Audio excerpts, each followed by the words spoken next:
Good evening everyone. प्रत्यक्ष प्रमाण का आज हम दूसरा लेक्चर देखने जा रहे हैं और इसमें हम थोड़ा रिकैप करेंगे क्योंकि हमारा कनेक्शन कल के लेक्चर के साथ होना चाहिए, तभी जाके हम आगे की बातें ठीक से समझ पाएंगे। तो हमने देखा द्विविधम ही खलु सर्वम सच्च असच्च और तस्य चतुर्विधा परीक्षा। तो चतुर्विध परीक्षा में प्रत्यक्ष प्रमाण का क्रम जो है वो दूसरा आता है और प्रत्यक्ष शब्द जो तैयार होता है वह है दो शब्दों से तैयार होता है, एक प्रति और दूसरा अक्ष। इसका अर्थ ये होता है, अक्ष शब्द से विशेषतः पंच ज्ञानेन्द्रिय ऐसा अर्थ लिया जाता है। तो चक्षुरेंद्रिय है, घ्राणेन्द्रिय है, स्पर्शनेन्द्रिय है या फिर श्रवणेन्द्रिय है और रसनेन्द्रिय। और हमने कल ये भी देखा कि इंद्रिय चतुष्ट सन्निकर्ष यानी आत्मा, इंद्रिय, मन और अर्थ, इन चारों के द्वारा प्रत्यक्ष ज्ञान हमें प्राप्त होता है। ये बातें हमने कल जानी। अब इसके आगे हमने प्रत्यक्ष ज्ञान के प्रकार देखे थे और विशेषतः मुख्य दो प्रकार वहां पे होते हैं, निर्विकल्पक और सविकल्पक। तो ये जो आपके सामने स्लाइड है इसको तो विस्तार से कल देखा है हमने, आज थोड़ा आपको अलग से समझाता हूँ। निर्विकल्पक यानी आपके सामने मनुष्य की आकृति है, उसके कोई डिटेल्स आप जान नहीं पाते, इसको निर्विकल्पक ज्ञान कहेंगे हम। और सविकल्पक क्या है, वो आकृति किस मनुष्य की है। जैसे ये आपके सामने अभी सविकल्पक का उदाहरण है, अक्षय कुमार ये जो एक्टर है उसका चित्र आपके सामने है। तो ये हमें जान नहीं पा रहे थे कि क्या है, मनुष्य है इतना ही जान पा रहे थे। अभी सविकल्पक यानी उसका डीप नॉलेज या उसके डिटेल्स हम जान सकते हैं, इसको सविकल्पक कहते हैं। और फिर सविकल्पक के हमने कल दो मुख्य प्रकार देखे थे और उन दो मुख्य प्रकारों में हमने लौकिक सविकल्पक ज्ञान पहला प्रकार और दूसरा अलौकिक ऐसे हमने देखा था। और लौकिक में भी हमने विशेषतः बाह्य प्रत्यक्ष और आभ्यंतर यानी मानस प्रत्यक्ष, ये दो उसके उप प्रकार है। इसको हम कैपिटल ए और बी कहेंगे। अब देखिए बाह्य लौकिक प्रत्यक्ष का हम थोड़े से और डिटेल समझने की कोशिश करेंगे और वह है, देखिए आपके सामने दिखा देता हूं, यह है बाह्य लौकिक प्रत्यक्ष। तो बाह्य लौकिक प्रत्यक्ष में आप देख पाओगे कि हम क्या कहते हैं, इसको कहते हैं श्रोत्रज प्रत्यक्ष, बाह्य प्रत्यक्ष। श्रोत्रज यानी श्रोत्रेंद्रिय द्वारा जो ग्रहण होता है वह, ये श्रोत्रज बाह्य प्रत्यक्ष पहला उदाहरण, ठीक है, पहला प्रकार। यानी जो बाह्य लौकिक सविकल्पक प्रत्यक्ष प्रमाण है उसके, हाँ, उस बाह्य लौकिक को ही हम इंद्रिय प्रत्यक्ष भी कह सकते हैं। तो उसमें से पहला है श्रोत्रज, दूसरा है स्पर्शज। ये जो आपके सामने देखिए ये चित्र है, यानी हम हमारे स्पर्शनेन्द्रिय द्वारा हम जान पाते हैं कि ये कौन सा ज्ञान है या किस वस्तु का स्पर्श है। जैसे यहाँ पे ये पानी का प्रत्यक्ष है, ये यहाँ पे ये छोटे बच्चे का हमें हाथ का स्पर्श दिखाई देता है उदाहरण के लिए। तीसरे, और इसको ज्यादा विस्तार न करते हुए तीसरे हम बाह्य प्रत्यक्ष की ओर जाते हैं और वह है चाक्षुष प्रत्यक्ष। यानी चक्षु यानी आंखें, या फिर हमें इसे चक्षुरेंद्रिय भी कहते हैं। इस चाक्षुष प्रत्यक्ष यानी हमें आंखों के द्वारा सामने क्या है वो ज्ञान होता है, रूप का ज्ञान होता है। यहाँ पे शब्द, यहाँ पे स्पर्श, यहाँ पे रूपक ज्ञान हमें होता है, यानी हम हमारे सामने क्या वस्तु है वो हम जान पाते हैं। उसके बाद चौथा है बाह्य लौकिक प्रत्यक्ष के हम उप प्रकार देख रहे हैं, रासन प्रत्यक्ष। रासन प्रत्यक्ष यानी क्या है, तो रसनेन्द्रिय द्वारा हमें टेस्ट या रस का ज्ञान होता है, ठीक है। जैसे ये सामने चित्र में वह महिला कुछ खा रही है, तो उसका जो भी खट्टा मीठा या और कोई बिटर टेस्ट रहेगा वो उसका परसेप्शन होगा उसको। और पांचवा और अंतिम बाह्य या इंद्रिय प्रत्यक्ष भी जिसे कहते हैं वह है घ्राणज प्रत्यक्ष। अब ये महिला जो रोज फ्लावर्स है उसका गंध का आनंद ले रही है, तो घ्राणेन्द्रिय द्वारा गंध का ज्ञान होना, इसे घ्राणज प्रत्यक्ष कहते हैं। ठीक है, तो ये बाह्य लौकिक प्रत्यक्ष के हमने आपके सामने उदाहरण देखे। ठीक है, ये बाह्य लौकिक प्रत्यक्ष। ओके, तो जो पंच ज्ञानेन्द्रिय द्वारा शब्द स्पर्श रूप रस गंध इत्यादि का ग्रहण होता है, उसे हमने बाह्य लौकिक प्रत्यक्ष कहा। इसे इंद्रिय प्रत्यक्ष भी कहते हैं। कभी कभी ऐसे क्यों में आपको लौकिक प्रत्यक्ष इतना ही पूछा जाएगा, या फिर अलौकिक प्रत्यक्ष ऐसे आपको ऐसे क्यों पूछा जाएगा, तो उसका उत्तर लिखते हुए या आपने क्या समझना है वो मैं आपको बता रहा हूं। अब देखिए, ये बाह्य लौकिक प्रत्यक्ष पुनः हमने 5 उसके उप प्रकार या सब टाइप्स देखे, जिसे श्रोत्रज, स्पर्शज, चाक्षुष, रासन और ग्राहनज कहते हैं। ठीक है, शब्द स्पर्श रूप रस गंध इन विषयों का ग्रहण पंच ज्ञानेन्द्रिय द्वारा हुआ। अब ये आभ्यंतर लौकिक प्रत्यक्ष है, ये क्या है, तो ये है मानस प्रत्यक्ष। अगर इसका दूसरा सिनोनिम देखेंगे हम, इसको मानस प्रत्यक्ष भी कहा जाता है। यानी साक्षात संपर्क नहीं होता किसी वस्तु का, लेकिन फिर भी हम उसको अनुभव कर पाते हैं। जैसे आपके सामने कोई व्यक्ति, इमॅजिन कीजिए, इमली खा रही है, इमली तमारिंड, या मराठीमध्ये आपण म्हणतो चिंच खातीये समोर व्यक्ती, तर आपल्याही तोंडाला पाणी सुटतं। सामने आपके अगर कोई इमली खा रहा है तो आपके भी मुंह में पानी आ जाता है, पानी भर जाता है। इसको मानस प्रत्यक्ष हम कह सकते हैं। मन से हम वो खाते हैं, उसका टेस्ट हम फील करते हैं। इसको आभ्यंतर लौकिक प्रत्यक्ष कहा जाता है, या फिर मानस प्रत्यक्ष भी कहते हैं। ऐसे ही मन से हम किसी जगह जा आते हैं। जैसे आप हॉस्टल में रह रहे हो तो आप आपके माँ के पास जा आते हो, तो ये है मानस प्रत्यक्ष, और वहां क्या हुआ होगा ये आप जानने का प्रयास करते हैं। ठीक है, तो ये हो गए सविकल्पक ज्ञान का जो मुख्य प्रकार है लौकिक प्रत्यक्ष, उसके उप प्रकार। अब जाएंगे हम अलौकिक प्रत्यक्ष की ओर। और अलौकिक प्रत्यक्ष के मुख्य प्रकार है सामान्य लक्षण अलौकिक प्रत्यक्ष, ज्ञान लक्षण अलौकिक प्रत्यक्ष, और तीसरा है योगज अलौकिक प्रत्यक्ष। अब इसको प्रत्यासत्ति ऐसा शब्द प्रयोग करते हैं न्याय दर्शन का। ठीक है, यहाँ पे प्रत्यासत्ति शब्द, प्रत्यासत्ति यानी प्रत्यक्ष ज्ञान। ओके, चलिए उसको हम अब विस्तार से देखेंगे। अलौकिक प्रत्यक्ष, तो अलौकिक प्रत्यक्ष के मुख्य ये 2 प्रकार होते हैं। उसको सामान्य लक्षण, ज्ञान लक्षण एवं योगज लक्षण कहा जाता है। और यही हमने सामान्य लक्षण प्रत्याशक्ति, ज्ञान लक्षण प्रत्याशक्ति और योगज लक्षण प्रत्याशक्ति, इन नामों से हमने जाना। अब ये सामने जो आपके स्लाइड है उसको हम आसानी से समझेंगे। देखिए, जैसे हमने पहला देखना है अलौकिक प्रत्यक्ष, तो यहाँ पे पहला जो प्रकार है जिसे सामान्य लक्षण कहा है, यहाँ पे उसको समझेंगे। तो आप एक घट को देखते हो, यहाँ इस चित्र में देखिए, मैं आपको समझाने की कोशिश कर रहा हूं। एक घट आप देखते हो, आपके सामने प्रत्यक्ष एक ही घट है।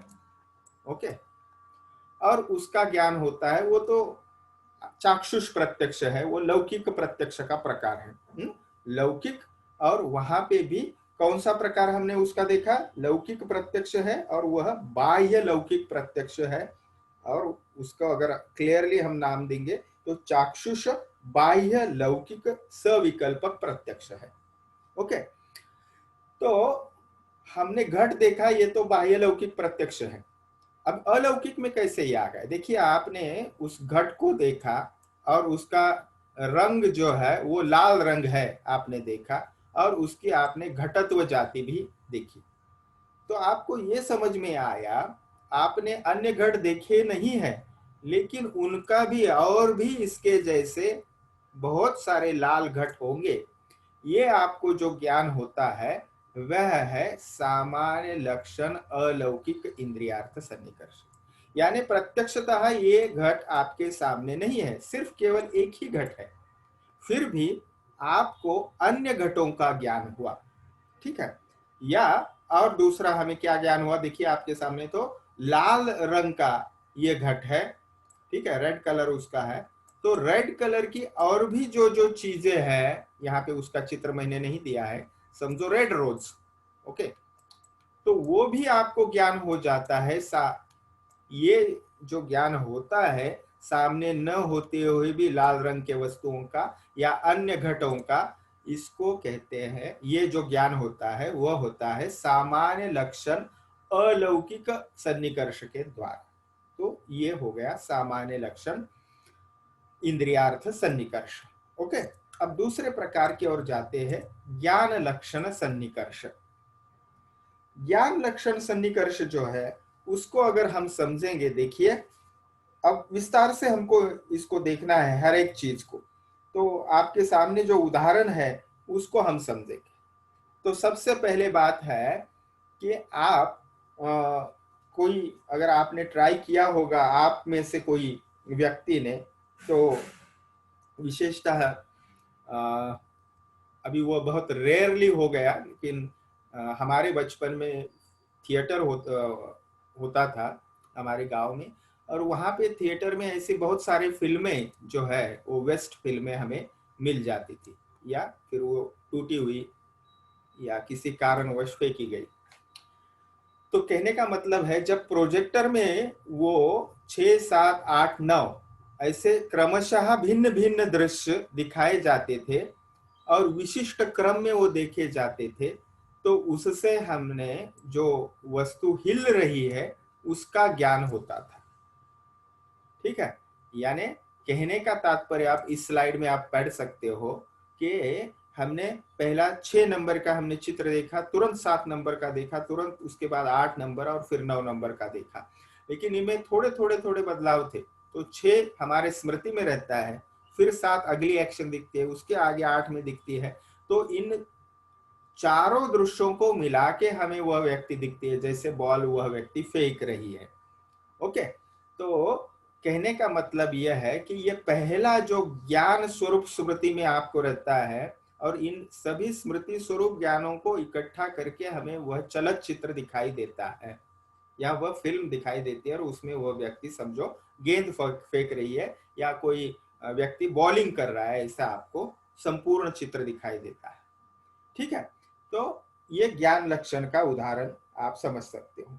या फिर हमने कभी स्पर्श किया होता है, जैसे फॉर एग्जाम्पल हम बर्फ का उदाहरण लेंगे, आइस का, आइस क्यूब, तो हमने फ्रीज में देखा हुआ होता है या फिर अन्य कई जगह पे कि उसका स्पर्श शीत होता है या ठंडा होता है बहुत सारा। जब भी हम आइस क्यूब देखेंगे प्लेट में हो या कई जगह पे, तो हमें ये तुरंत उसको स्पर्श किए बिना ही हमें पता चल जाएगा कि आइस क्यूब कैसे होते हैं, ठंडे होते हैं, कूल। ओके, तो हमें एक बार हमें ज्ञान ये हो गया है, ओके, कि आइस कैसे होता है, कूल होता है, बर्फ कैसा होता है, ठंडा, तो वही हमें ध्यान में रहता है।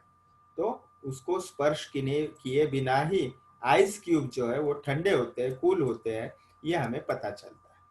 तो इसको ज्ञान लक्षण सन्निकर्ष, साक्षात बाह्य लौकिक सन्निकर्ष और अलौकिक लौकिक सन्निकर्ष और अलौकिक सन्निकर्ष में मुख्य भिन्नता क्या है, तो लौकिक सन्निकर्ष को इंद्रिय चतुष्टय सन्निकर्ष अत्यावश्यक होता है, यानी आत्मा, इंद्रिय, मन और अर्थ, ये 4 घटक लौकिक बाह्य लौकिक में होते हैं, और अलौकिक में ये चारों घटक नहीं होते, उनमें से कुछ घटक जो है वो मिसिंग होते हैं, फिर भी ज्ञान होता है, उसे कहते हैं अलौकिक सन्निकर्ष।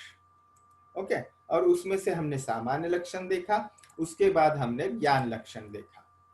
अब तीसरा प्रकार है योगज सन्निकर्ष। ठीक है, तो तीसरा प्रकार है योगज। तो बिल्कुल ये चरक सूत्र स्थान पहले अध्याय में, ये 11वें अध्याय में श्लोक आता है, दृष्ट्वा उपदिष्टाः परलोकाः, यानी आस्तिक दर्शनों में ये बताया है कि परलोक होता है, यानी मृत्यु के बाद उस जीवात्मा अन्य शरीर कोई धारण करता है। तो ये जो ज्ञान होता है, तो साक्षात चरकाचार्य ये बता रहे हैं। तो उन्होंने ज्ञान चक्षु द्वारा, या यहाँ पे दिव्य चक्षु शब्द प्रयोग किया है, तो उन्होंने ये उन्हें स्वतः अनुभव ये किया है ज्ञान चक्षु के द्वारा।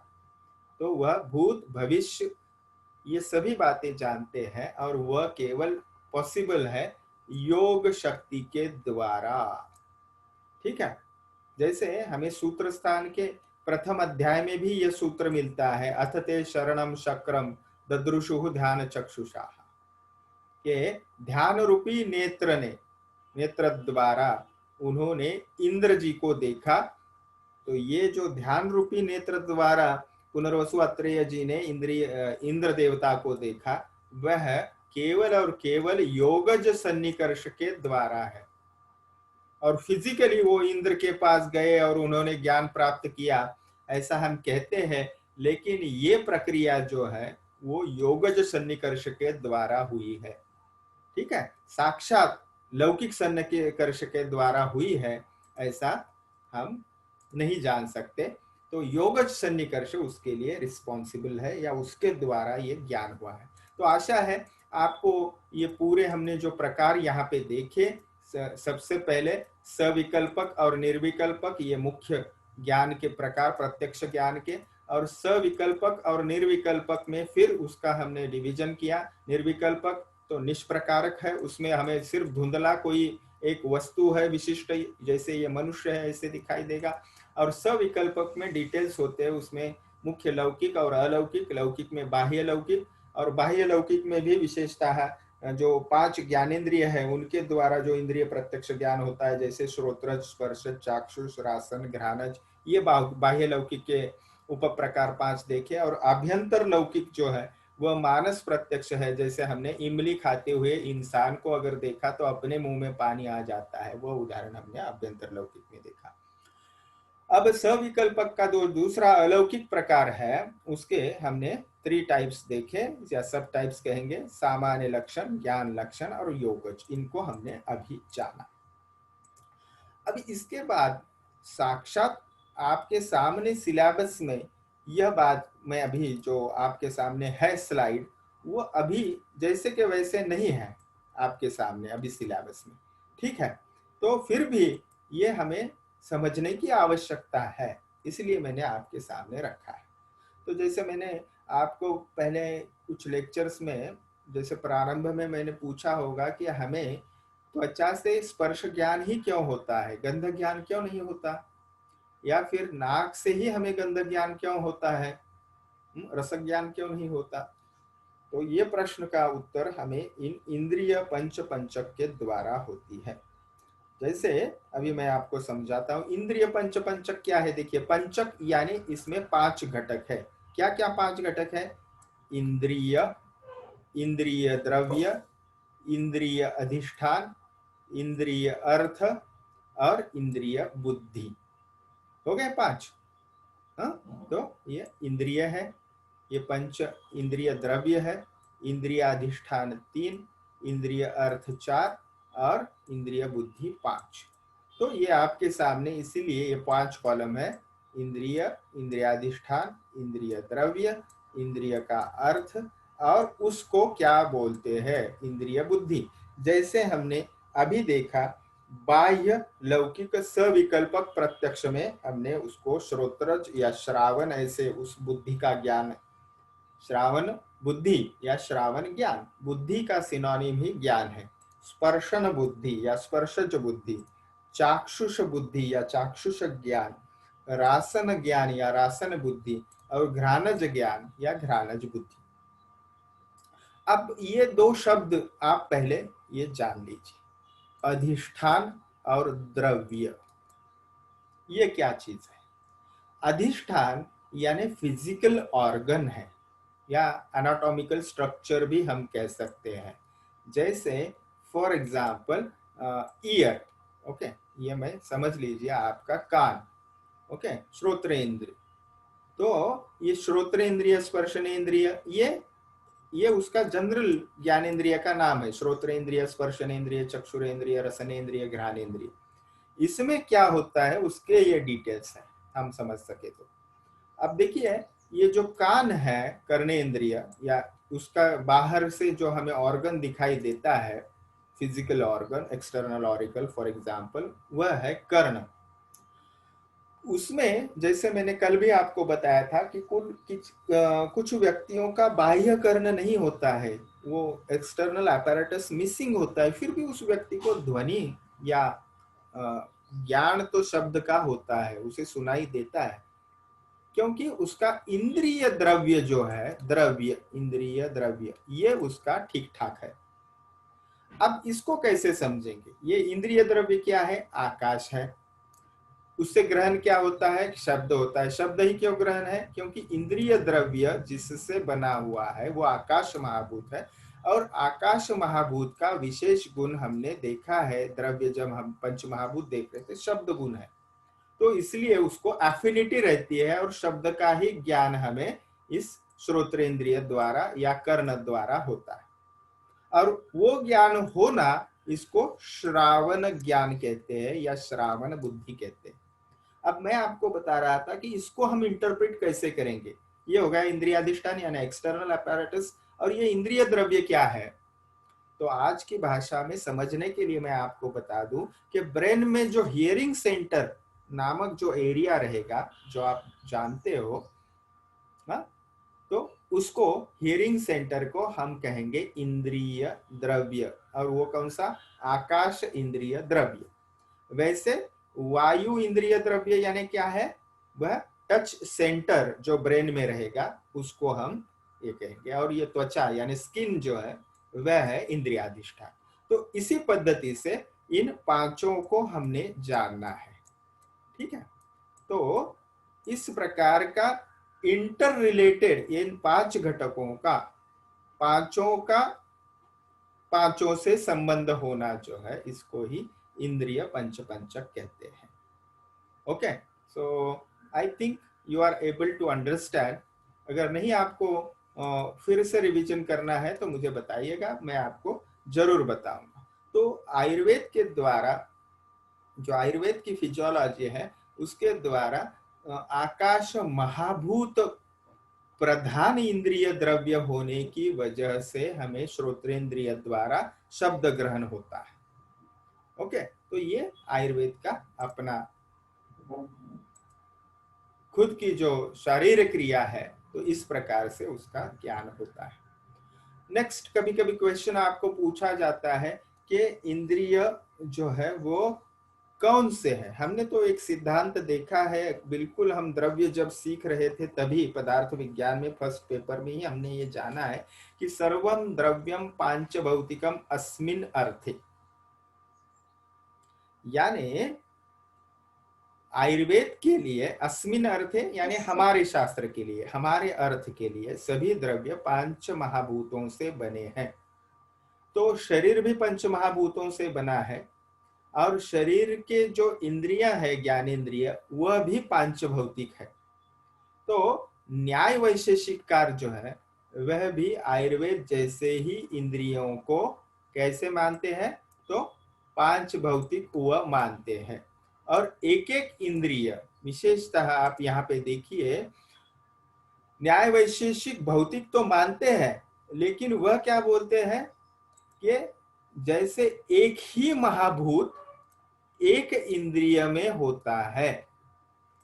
जैसे घ्राणेंद्रिय में पृथ्वी महाभूत केवल होता है, वहां पे आप, तेज, वायु, आकाश नहीं होता है। लेकिन आयुर्वेद जो है वह बताता है, आयुर्वेद क्या बताता है कि इंद्रिय भी जो है वो हर एक इंद्रिय में पांचों महाभूत होते हैं, पांचों महाभूत होते हैं, और एक का उसमें प्राधान्य होता है।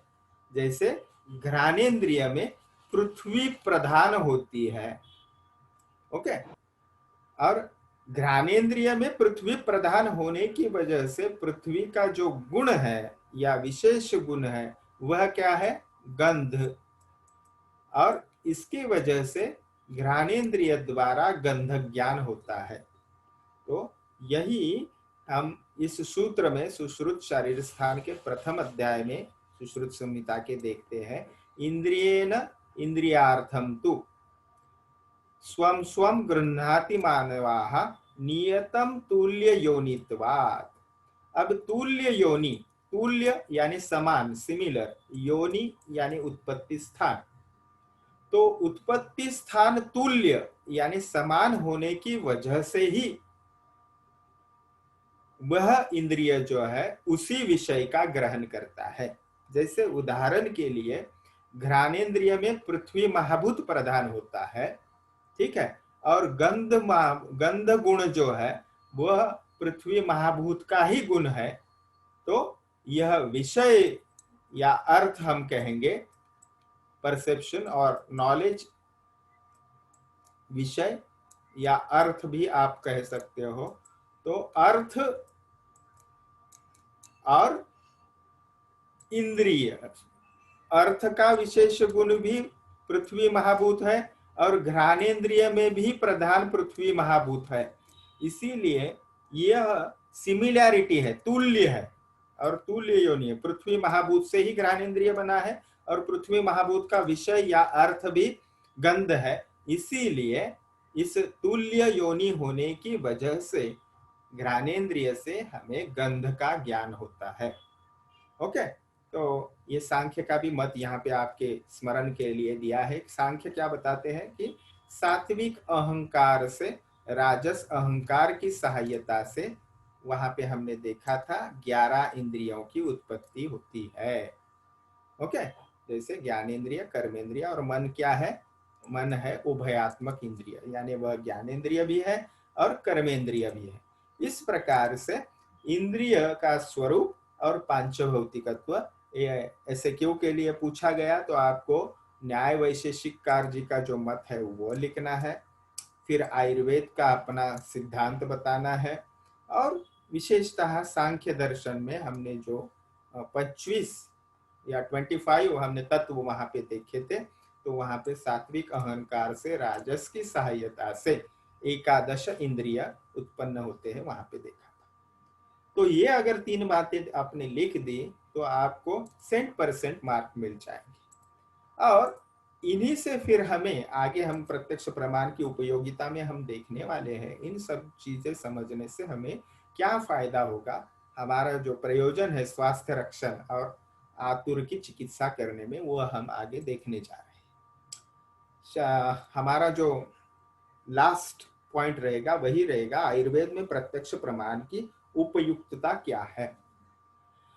अब हमने ज्ञानेन्द्रिय तो बहुत चर्चा कर ली, लेकिन कर्मेंद्रिय से भी प्रत्यक्ष ज्ञान होता है हमें। जैसे यहाँ पे आप देख रहे हैं ज्ञानेन्द्रिय की चर्चा हुई है तो कर्मेंद्रिय को हम नहीं मिस करेंगे। तो कर्मेंद्रिय ये भी भौतिक यानी पंच महाभूतों से उत्पन्न है, और वहां पे स्पष्ट चरक शारीर स्थान प्रथम अध्याय में चरकाचार्य लिखते हैं, एकाधिक एक एक यानी एक एक अधिक युक्तानि खादीनाम इंद्रियाणि तु पंचकर्मानुमेयानि एभ्यो बुद्धि प्रवर्तते।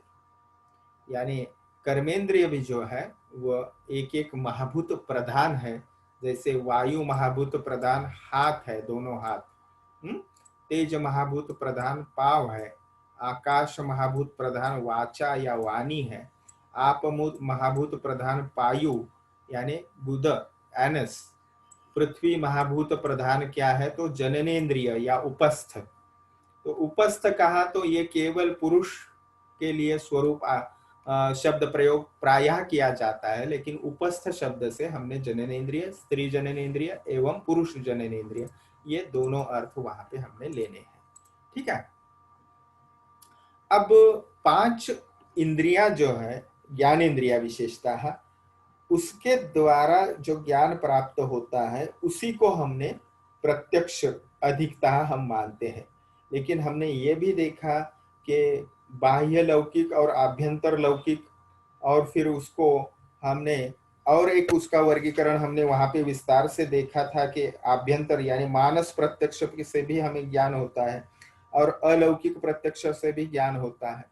लेकिन प्रायः पंच ज्ञानेन्द्रिया द्वारा जो ज्ञान होता है उसको ही प्रत्यक्ष प्रमाण माना जाता है। यानी शब्द, स्पर्श, रूप, रस, गंध, इन कोई भी सृष्टि का पदार्थ हो या विषय प्रस्तुत हो, इन पांच में ही वो उपस्थित रहते हैं और उनका ग्रहण हमें सेंसरी ऑर्गन्स द्वारा यानी पंच ज्ञानेन्द्रिय द्वारा होता है। और इन पंच ज्ञानेन्द्रियों में भी प्रधान कौन सा है? तो विशेषतः अधिक व्यापक किसे कहा है? तो स्पर्शनेन्द्रिय जो है वो अधिक व्यापक है, क्योंकि आप अगर सरफेस एरिया भी देखेंगे तो skin is the largest sensory organ in human body. Okay, तो यही इस सूत्र में समझाया है। तो इसको ज्यादा डिटेल में न जाते हुए हम आगे बढ़ेंगे। अब यहाँ पे ये कुछ बातें ऐसी है तो आप इसको समझें, क्योंकि ज्ञान जो है वो हमें हर चीज का होता है। और विशेषतः स्पर्शनेन्द्रिय का जब स्पर्श होता है वह इंद्रिय द्वारा हो या फिर मानस स्पर्श हो, जो हमने आभ्यंतर लौकिक सविकल्पक प्रत्यक्ष में हमने मानस स्पर्श देखा। इमली का उदाहरण मैंने दिया था आपको। और उसके द्वारा सुख दुख का ये दो स्वरूप की जो वेदनाएं हैं, वेदना यानी अनुभव, फीलिंग, वह ज्ञान होता है। यानी स्पर्शनेन्द्रिय कांटेक्ट इस अर्थ में है। देखिए, आपको अगर आंखों से देखना भी है तो वहां पे क्या जरूरी हो जाएगा कि वो जो इस चित्र में हमने देखी थी, अगर आपको याद है, तो वो जो किरणें हैं उस पदार्थ से निकलने वाली, वो आपको दिखनी चाहिए। ये चित्र में आपको बताना चाहता था। तो ये किरणें जो है वो जब आपके आई के साथ कांटेक्ट होगी, और इस कांटेक्ट शब्द को ही यहाँ पे संस्पर्श शब्द इस सूत्र में किया गया है, जो मैं आपके सामने अभी रखा था। ये जो सूत्र है वो इसके लिए है, संस्पर्श। एनीवे, और एक मैं चीज इसी सिलसिले में आपको बताना चाहता हूं कि स इंद्रिय मन और देह, यानी पंच ज्ञानेन्द्रिय के द्वारा जो देह शरीर है मन के साथ, वह वेदना का यानी जो भी सुख है, हैप्पीनेस है या अनहैप्पीनेस है, वो जो फीलिंग आती है, जैसे आपको अगर तीखा अच्छा लगता है तो आपको रसनेन्द्रिय को सुख प्राप्ति होगी, और तीखा आपको अच्छा लगते हुए भी आपके सामने अगर मीठा पदार्थ आ जाता है तो आपके रसनेन्द्रिय को दुख होता है। इस अर्थ से वेदना शब्द आप लीजिए। तो वेदना का अधिष्ठान यानी फीलिंग जो होती है वो स इंद्रिय और मन के साथ जो देह यानी शरीर होता है उसको, मृत शरीर को होता है क्या फीलिंग? बिल्कुल नहीं होती। वैसे ही ये जो अधिष्ठान है उसमें से इंद्रिय देह में होते हुए भी केश, लोम, नख, नखाग्र विशेषतः यानी नाखून के अग्रभाग, नेल्स के जो हमारे टिप पोर्शन रहेंगे, वो मल द्रव गुणैर विनाहा। तो यहाँ पे देखिए, केश यानी हेयर्स, लोम यानी स्किन हेयर्स, नेल के जो हम टिप्स कहेंगे वो, इन सभी को और अन्नमल यानी फीकल मटेरियल या फिर शरीर के जो द्रव है जैसे सलाइवा है या फिर मूत्र है, स्वेद है, इनको छोड़ के जो सेंद्रिय देह है और मन, इनको फीलिंग्स होते नहीं, वेदना के अधिष्ठान है। तो वेदना अधिष्ठान ये रेयरली 2-4 बार पूछा गया हुआ ऐसा ऐसे क्यों है, इसलिए मैंने आपके सामने ये सूत्र रखा है। ठीक है, तो ये लिंक अचानक खत्म हो जाएगी। क्वेश्चन एंड आंसर के लिए आप फिर से दोबारा इसी लिंक को जुड़ सकते हो। ठीक है, अब देखिए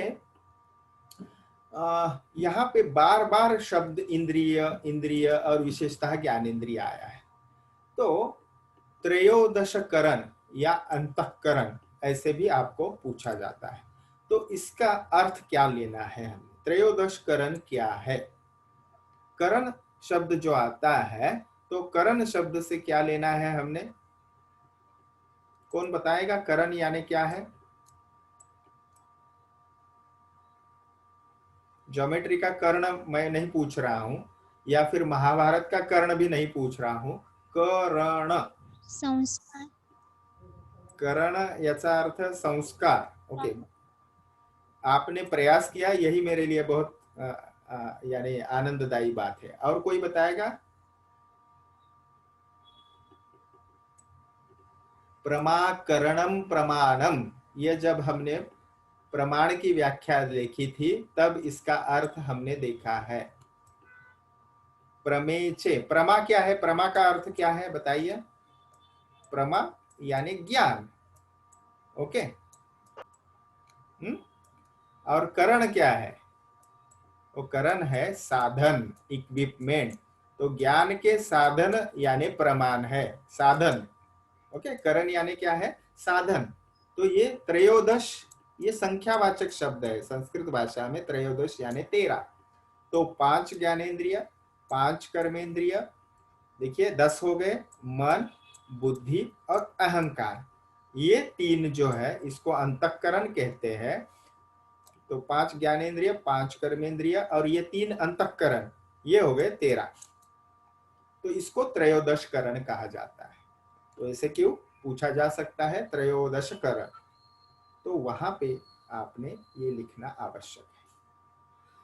अब देखिए, इस सूत्र जो है चरक शारीर स्थान प्रथम अध्याय, तो इंद्रियेन इंद्रियार्थो ही समनस्केन गृह्यते। तो इंद्रिय को, इंद्रिय का जो अर्थ है वह कब जान पड़ता है? मन अगर वहां पे है तो। अब मैं आपको एक सिंपल चित्र दिखाऊंगा। यहाँ पे इंद्रिय है, देखिए, और यहाँ पे आपका अर्थ है कोई। जैसे आपके सामने कोई व्यक्ति है और वह आपको दिखाई नहीं देती है, क्योंकि ये मन रूपी जो ब्रिज है वह वहां पे नहीं होता है। यानी मन कुछ और सोच रहा होता है, इसीलिए सामने वह व्यक्ति है, खड़ी व्यक्ति है बस स्टॉप पे, आप वहां से सामने चले जाते हो और नेक्स्ट डे वो व्यक्ति देखिए आपने मुझे अनदेखा कर दिया, आपने मुझे देखा ही नहीं, आपकी आंखें तो मेरी ही तरफ थी। तो आप वहां पे फील करते हैं कि मेरा मन वहां